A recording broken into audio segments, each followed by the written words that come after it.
Ici Sarah de Ciné Techno et voici ma critique de The Legend of Heroes Trails into Reverie pour PlayStation 5, développé par Nihon Falcom et publié par NIS America. Le jeu est disponible depuis le 7 juillet 2023 et on le retrouve également sur PlayStation 4, sur Switch et sur PC. Cette critique peut contenir des divulgateurs. Se déroulant 2 ans après les événements de Trails to Azure et quelques mois après ceux de Trails of Cold Steel 4, Trails into Reverie commence alors que Crossbell s'apprête à redevenir un État indépendant avant de retomber sous une loi martiale qui lui donne assez de pouvoir pour menacer les pays voisins.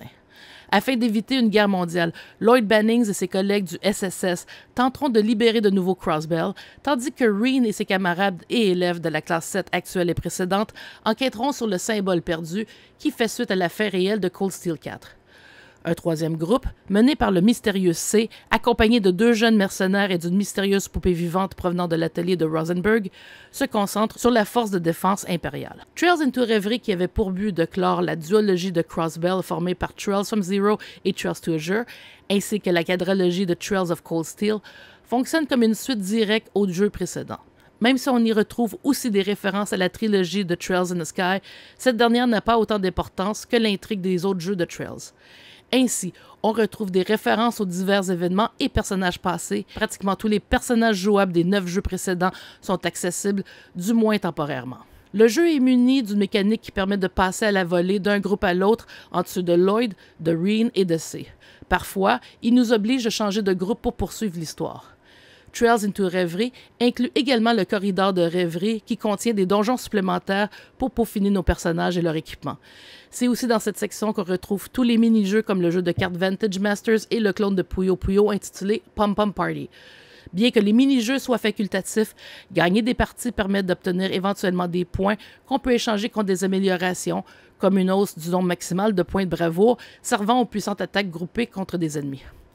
Ce corridor demeure disponible après la fin du jeu sans nécessairement commencer une nouvelle partie à tout coup. Les mécaniques de combat au tour par tour reprennent les dernières évolutions retrouvées dans Trails of Cold Steel 4. Le jeu permet de jouer en accéléré, ce qui fait gagner beaucoup de temps lors des déplacements et même des combats.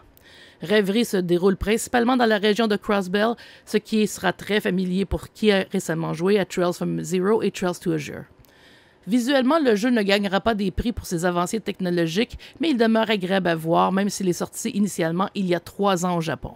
Ce délai est principalement dû au fait que NIS America a décidé de procéder à la sortie officielle de la duologie de Crossbell en anglais, puisque l'intrigue de Reverie serait plus difficile à suivre sans connaître au préalable les événements de Zero et Azure. Néanmoins, même s'il est préférable de jouer à tout le moins les jeux de Crossbell et les 4 titres de Cold Steel, un synopsis est accessible dans le menu principal du jeu. Trails into Reverie est jouable en anglais seulement, tandis que sur le plan audio, on peut choisir entre les voir en anglais ou en japonais. Puisque le texte est primordial à la compréhension de l'histoire, il est fortement recommandé d'avoir une bonne maîtrise de l'anglais.